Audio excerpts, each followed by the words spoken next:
have enjoyed the Aurora tonight as much as we have. So here we go, back to you, Nikki. You know, one of the things that the team's been doing while they've been up here hasn't always been total work, I don't think. We were able to go dog sledding during the day and watching the roars at night. Can't ask for much more than that.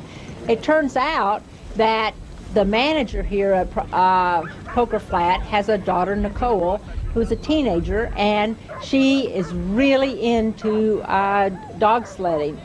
They moved up here about 4 years ago, and a friend of hers had a dog and was racing it, and so she thought that would be so much fun, and so that she got started doing that.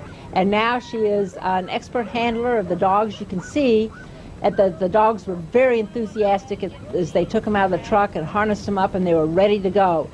And so Nicole offered to give me a ride on a dog sled. Now this was a first for me, and it was amazing. The dogs just took off, and you just felt like you were whizzing across the earth. Now I thought it was very, very interesting to sit there on the sled and watch the dogs run and watch the rhythm as all the dogs ran together and the teamwork that was there. I was also very impressed that Nicole, who is just a teenager, was able to control this team of dogs, and she was able to control them with just voice commands.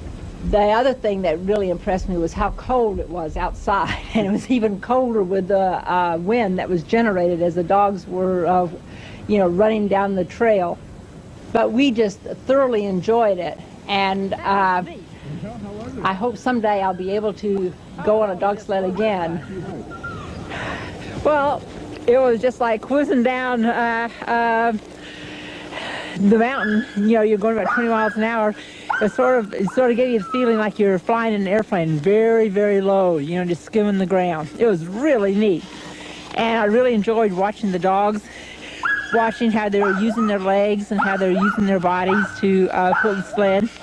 I just thoroughly enjoyed it. The dogs are athletes, and you are kind of, because